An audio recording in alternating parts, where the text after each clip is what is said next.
কলঙ্কিনী রাধা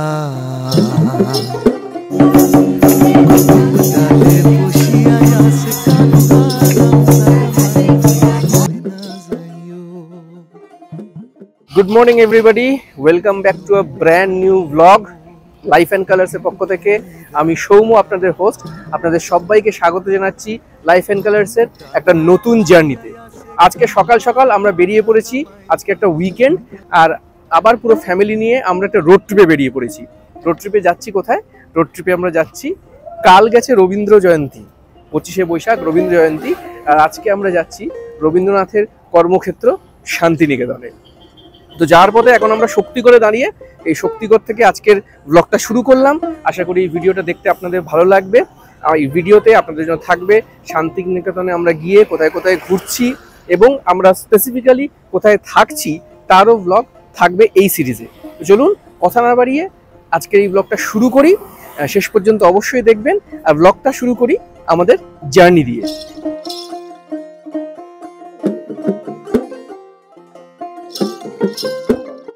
এবার আমরা শান্তিনিকেতন রোড ট্রিপে বেরিয়েছিলাম। ফ্যামিলির সবাই মিলে গাড়ি নিয়ে সকাল 6:30 নাগাদ রওনা দিয়েছিলাম আমাদের সাউথ কলকাতার ফ্ল্যাট থেকে। বাই রোড শান্তিনিকেতন যেতে হলে আপনাকে সাঁতরাগাছি হয়ে ওল্ড দিল্লি রোড ধরে বর্ধমান হাইওয়ে পেরিয়ে এগিয়ে যেতে হবে। বর্ধমান পেরোনোর 3-4 কিলোমিটারের মধ্যেই ডান দিকে টার্ন নিয়ে আপনাদের 108টা শিব মন্দিরের রাস্তা ধরে চলে যেতে হবে গুসকরার দিকে। গুসকরা হয়ে আপনারা পৌঁছবেন শান্তিনিকেতন। মোটামুটি ডিস্টেন্স পড়ে এই 190 থেকে 200 কিলোমিটার।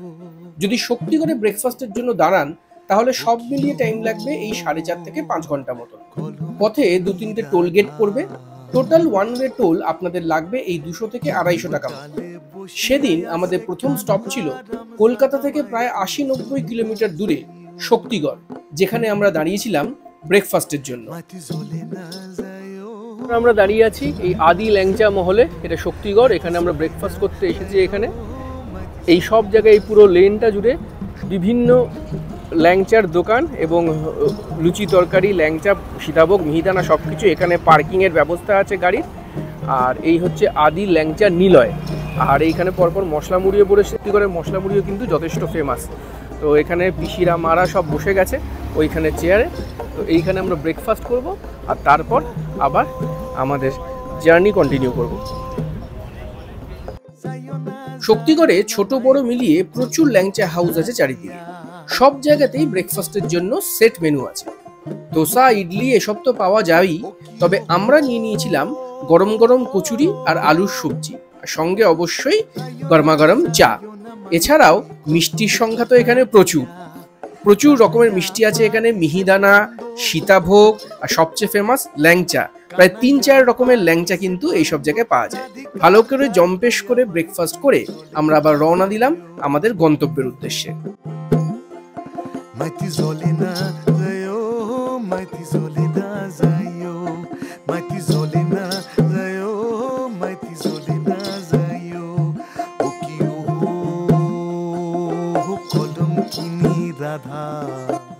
গুসকরার দিকে রাস্তা ধরতেই প্রকৃতি যেন নিজেকে মেলে ধরল। অসাধারণ সবুজ প্রকৃতি চারিদিকে, মাঝে মাঝে আবার পলাশে ঘেরা সব মেঠো পথ। তার মাঝখানেই এক সময় পার করলাম অজয় নদীর উপর দিয়ে সুন্দর সুদৃঢ় একটি ব্রিজ। প্রকৃতির সবুজ ছোঁয়ায় মন যেন বলছে, হৃদয় আমার নাচেরে আজকে, ময়ূরের মতো নাচেরে। চারিদিকের এই অদ্ভুত সুন্দর সব দৃশ্য অনুভব করতে করতে ঠিক বেলা 12টা নাগাদ আমরা শিউরি রোড ধরে আমার কুটিরকে পাস করে এসে ঢুকলাম আমাদের রিসর্ট মোহর কুটিরে।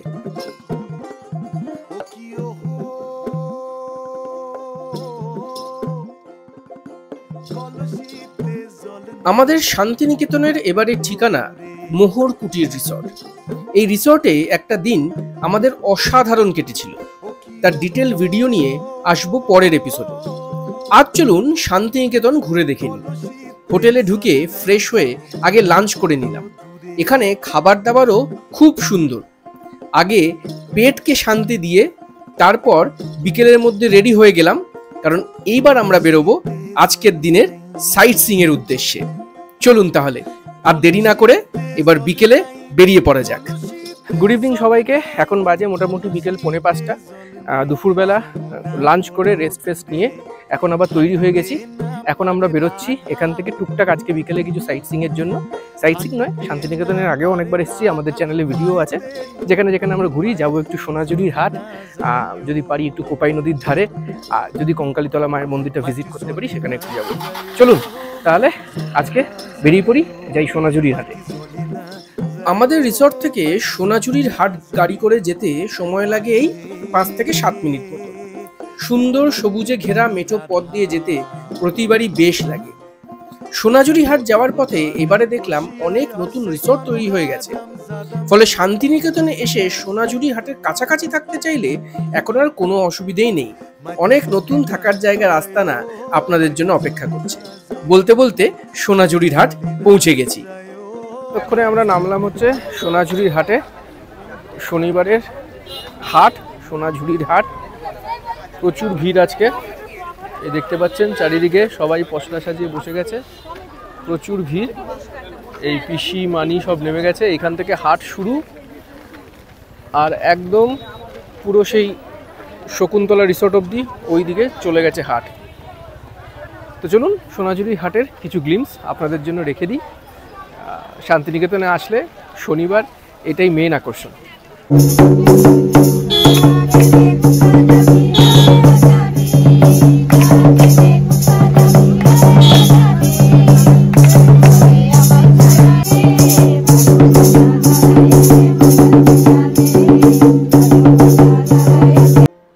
গরমকাল বলেই হয়তো সোনাঝুরি হাটে ভিড় এবার একটু কম লাগলো, তবে মানুষের কেনাকাটি করার উৎসাহে কিন্তু কোনো কমতি নেই। এখানে এসেই দেবিকা, মা, পিসিরা সবাই কেনাকাটিতে ব্যস্ত হয়ে পড়ল। কি সুন্দর সব শাড়ির স্টল বসেছে, দেখলেই মন ভালো হয়ে যাচ্ছে সবার। প্রচুর শাড়ির দোকান বসেছে, তাছাড়াও বিভিন্ন আইটেম যেমন মেয়েদের কুর্তি, তাছাড়াও ছেলেদের পাঞ্জাবি, অনেক কিছু বসেছে এখানে। দেবিকারা সবাই বেশ ভালোভাবে শপিং করতে ব্যস্ত হয়ে পড়েছে। আমিও সুযোগ বুঝে একটা পাঞ্জাবি বাগিয়ে নিলাম। পিসি শাড়ি দেখছে। চলুন এইসব কেনাকাটা করতে করতে আর একটু এগিয়ে যাই। বিভিন্ন জুয়েলারির দোকানও কিন্তু এখানে বলেছে, খুব সুন্দর সুন্দর হাতের কাজের জুয়েলারি এখানে পাওয়া যায়। চলুন এবার একটু বাউল গান শুনতে শুনতে সোনাঝুরি হাটটা ঘুরে দেখি।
পিসি কেমন লাগছে এখানে? গরমে পাগল হয়েছে, কিন্তু প্রচন্ড গরম। গরম তো হবে এই সময়, যদি বীরভূম আসা যায় গরম তো হবে। শান্তিনিকেতন অলওয়েজ দারুণ লাগে। অলওয়েজ দারুণ। পিসির প্রথমবার না শান্তিনিকেতন? হ্যাঁ, অনেক দিনের শখ, কিন্তু যে যার বেশি শখ সামনে আনতে পারলাম না, এটাই আমার দুঃখ। তোমার কেমন লাগছে বলো, তুমি তো আসলে কেমন লাগছে? দারুণ দারুণ, নতুন অ্যাডভেঞ্চার।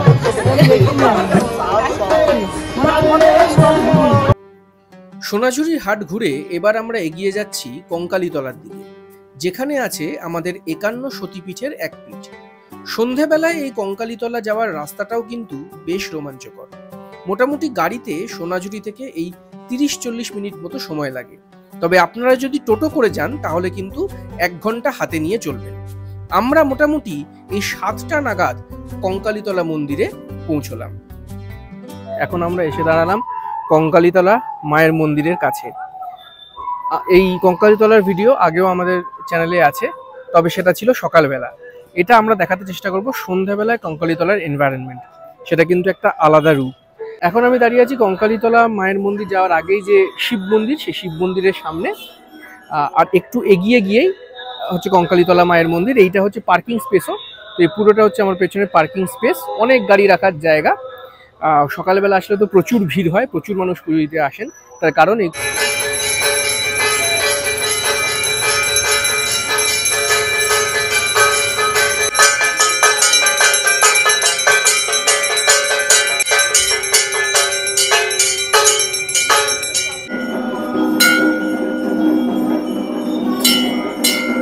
কঙ্কালীতলায় সন্ধেবেলায় প্রথম এলাম।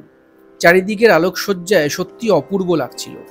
মূল মন্দিরে যাওয়ার আগেই এই বাবার থানে সন্ধেবেলার আরতি দেখে এক অদ্ভুত অনুভূতি গ্রাস করছিল। বাবার গর্ভগৃহে ঢুকে বাবাকে প্রণাম করে আশীর্বাদ নিয়ে এবার আমরা এগোবো দর্শনের জন্য। ওইদিকে একজন আবার ডমরু বাজাচ্ছে, আওয়াজ শুনতে পাচ্ছেন? কি অসাধারণ একটা আবহের সৃষ্টি হয়েছে, তা মুখে বলে বোঝাতে পারবো না। চলুন এবার মায়ের মন্দিরের দিকে যাই। আবার দর্শন করে এখান থেকে বেরিয়ে যাচ্ছি। এখন যাচ্ছি কঙ্কালীতলা মায়ের মন্দিরে। দেখি সন্ধ্যাবেলায় মা শক্তির এই পীঠস্থানের রূপ কিরকম অনন্য দেখায়, আমিও দেখব আর আপনাদেরকেও দেখাবো। চলুন যাওয়া যাক। ওই সামনে দেখা যাচ্ছে মূল মন্দিরের গেট। রাতের রক্তিম আলোয় অদ্ভুত একটা ঔজ্জ্বল্যের বিচ্ছুরণ ঘটছে। যারা পুজো দিতে চান মূল মন্দিরের বাইরেই প্রচুর ডালার দোকান আছে, সেখান থেকে ডালা নিয়ে পুজো দিতে পারেন। চলুন এবার মন্দিরে প্রবেশ করি। ঢুকতে এখানে অনেকে ভিক্ষাদান করছেন। আর এই হচ্ছে মূল মন্দির, সুন্দরভাবে মন্দির কম্পাউন্ডটা সাজানো। আর এই হচ্ছে মূল মন্দির, দেখুন অপূর্ব অপূর্ব। কঙ্কালীতলা কালী মন্দির মায়ের 51 সতীপীঠের এক পীঠ। কথিত আছে মায়ের দেহের 51 অংশের মধ্যে এখানে মায়ের কাঁখাল বা কোমর পতিত হয়েছিল, তাই এই জায়গার নাম কঙ্কালীতলা। এখানে সন্ধ্যাবেলাতেও পুজো দিতে পারেন, মায়ের আরতি দেখতে পারেন। এখানে অমাবস্যায় বলি প্রথা চালু আছে, সেই হাঁড়িকাঠও মন্দির প্রাঙ্গণে বর্তমান। তবে এবার এর নব সংযোজন, এখন কঙ্কালীতলায় গঙ্গা আরতিও হয়। তার টাইমিং গরমকালে এই 7টা থেকে 7টা 30 অবধি সন্ধ্যাবেলা, আর শীতকালে সন্ধ্যে 6টা থেকে 6টা 30 পর্যন্ত। আমরা যদিও সেদিন একটুর জন্য গঙ্গা আরতি মিস করেছিলাম। এই যে জায়গাটা দেখছেন, এইখানেই এই সুন্দর তরুণগুলোর নিচে দাঁড়িয়ে পুরোহিত মশাইরা গঙ্গা আরতি করেন। আমরা মিস করলেও আপনারা আসলে এই গঙ্গা আরতি অবশ্যই দেখে যাবেন। এর ভেতরে হচ্ছে মন্দিরের চাতাল, আর এই দিক দিয়ে চলে গেলে কিন্তু সতীকুণ্ড আছে, মানে এখানে একটি পুকুর আছে যেখানে বলা হয় এটা পুণ্য জল, এটাকে বলা হচ্ছে সতীকুণ্ড। এই হচ্ছে সেই সতীকুণ্ড, দেখুন প্রদীপ জ্বলছে, সবাই প্রদীপ জ্বলছে, এটা সতীকুণ্ড। কেমন লাগলো কঙ্কালীতলার ইভিনিং পরিবেশ অবশ্যই কমেন্ট করে জানাবেন। জয় মা কঙ্কালী। এখানে আসলে নাকি অনেক মানুষের অনেক মনস্কামনা পূর্ণ হয় যদি নিষ্ঠা ভরে মাকে নিবেদন করা যায়। আজ আমরা পুজো দিতে আসিনি, আমরা সন্ধ্যাবেলায় এসেছি, সন্ধ্যাবেলা এনভায়রনমেন্টটা দেখার জন্য। কঙ্কালীতলা থেকে আমরা এবার ফিরে এলাম আমাদের রিসর্টে। আমাদের রিসর্ট তখন আলোয় আলোয় সেজে উঠেছে। এক অদ্ভুত শান্তি ছিল এই রিসর্টে। যেরম সুন্দর ডেকর, সেরম পরিষ্কার আর সবুজে ভরা। রাতের বেলাতেও অপূর্ব লাগছিল। আমরা এসেই আগে ডিনার করে নিলাম। ডিনার করে আজকের মতো দিনের সমাপ্তি ঘোষণা করলাম।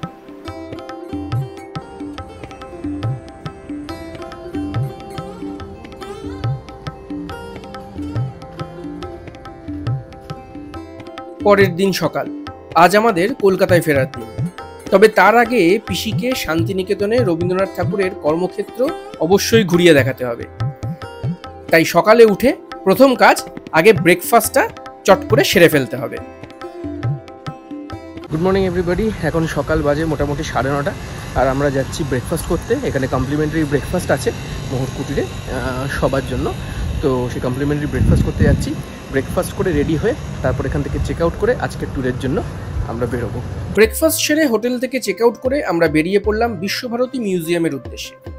যদিও আজকে সানডে, বলে রাখি এই মিউজিয়াম কিন্তু সানডে ওপেন থাকে। অনেকেরই এটা নিয়ে কনফিউশন আছে। মূলত এই মিউজিয়াম বুধবার এবং বৃহস্পতিবার বন্ধ থাকে। এই মিউজিয়াম সকাল 10টা থেকে 1টা এবং 2টো থেকে 5টা অবধি খোলা।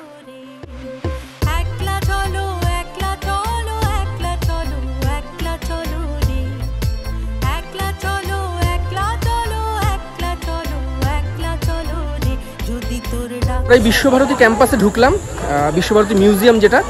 এখানে একটা ব্যাপার হয়েছে, সেটা হচ্ছে টিকিট করলাম।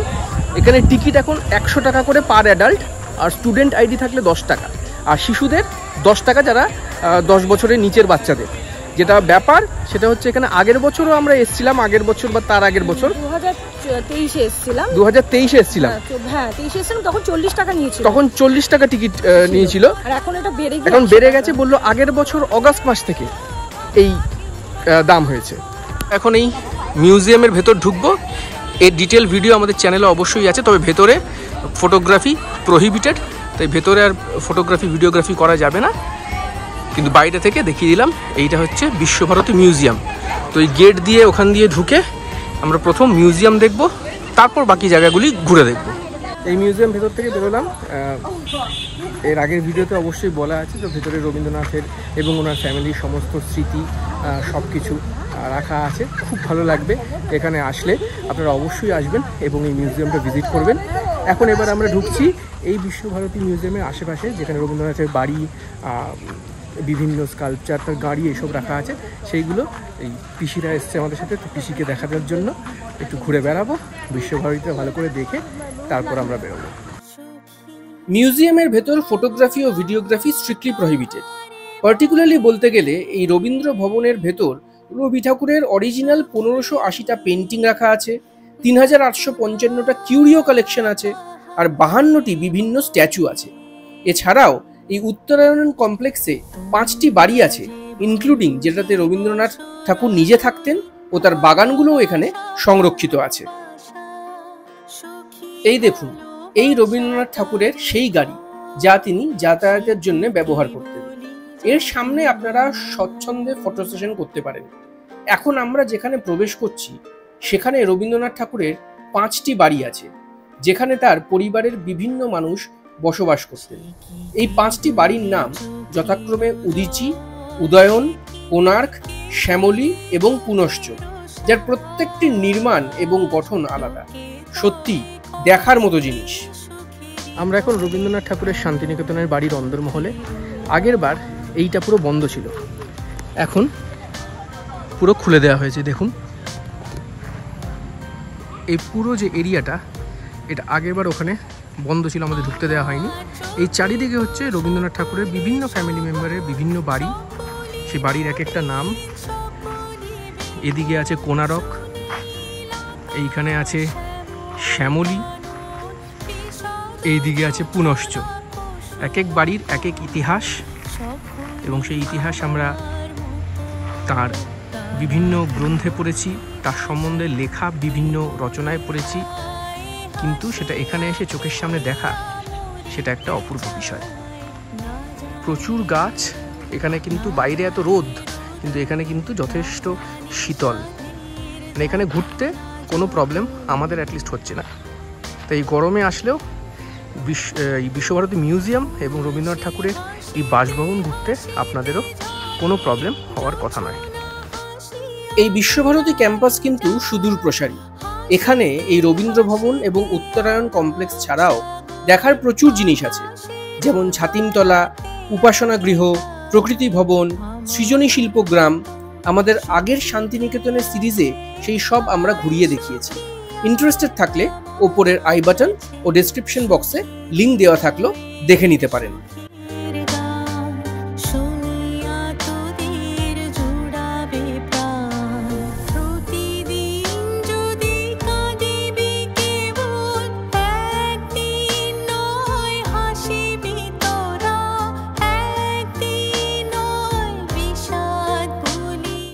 বিশ্বভারতী মিউজিয়াম ঘুরে আমরা এবার বেরিয়ে পড়লাম কলকাতার উদ্দেশ্যে। কেমন লাগলো আমাদের এই ছোট্ট শান্তিনিকেতন ট্রিপ অবশ্যই কমেন্ট করে জানাবেন।